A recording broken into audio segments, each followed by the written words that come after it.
Welcome student, English and you চ্যানেলে তোমাদের স্বাগত জানাই। তো যারা ফোর্থ সেমিস্টার ইংরেজি অনার্স নিয়ে পড়াশোনা করছো তাদের জন্য ক্রিয়েটিভ রাইটিং নিয়ে তারা খুবই প্রবলেমে আছে বলে মনে হচ্ছে আমার।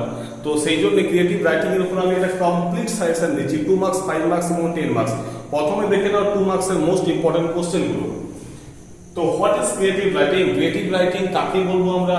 Next question, function of plot in drama, অর্থাৎ ড্রামাতে প্লটের ভূমিকা কি বা কাজ কি।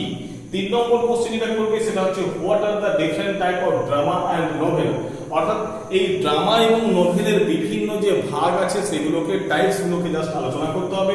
পরবর্তী question, what is media writing? Media writing আমরা কাকে বলবো?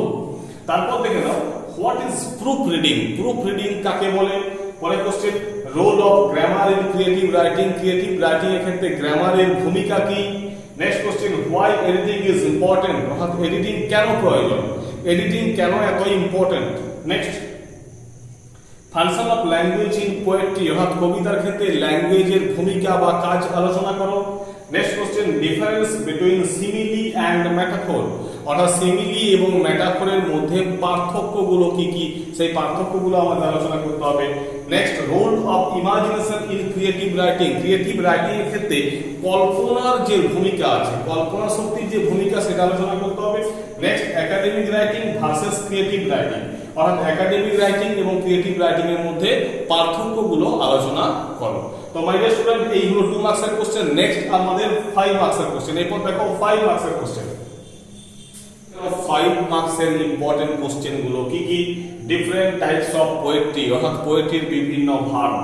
What are the 4 functions of language, ল্যাঙ্গুয়েজের 4টে কাজ। Next, difference between image and symbol, image এবং সিম্বলের মধ্যে পার্থক্য। Next, function of figure of speech in creative writing, creative writing এর ক্ষেত্রে ফিগার অফ স্পিচের ভূমিকা বা কাজ। Next, how to write a content for publication, অর্থাৎ পাবলিকেশনের জন্য কন্টেন্ট আমরা কিভাবে লিখব, ঠিক আছে।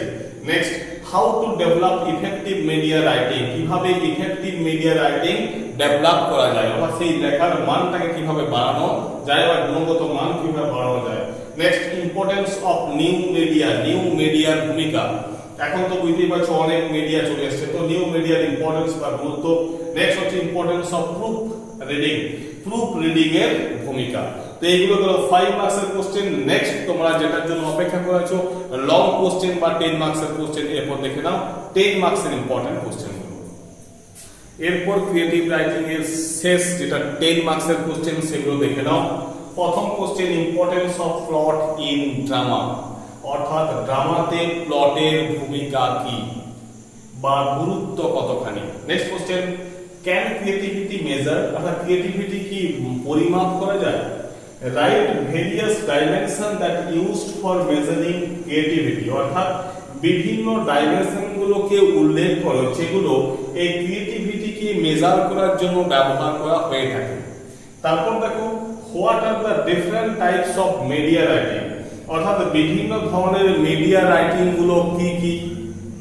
গিভ এক্সাম্পল, অর্থাৎ উদাহরণ দাও।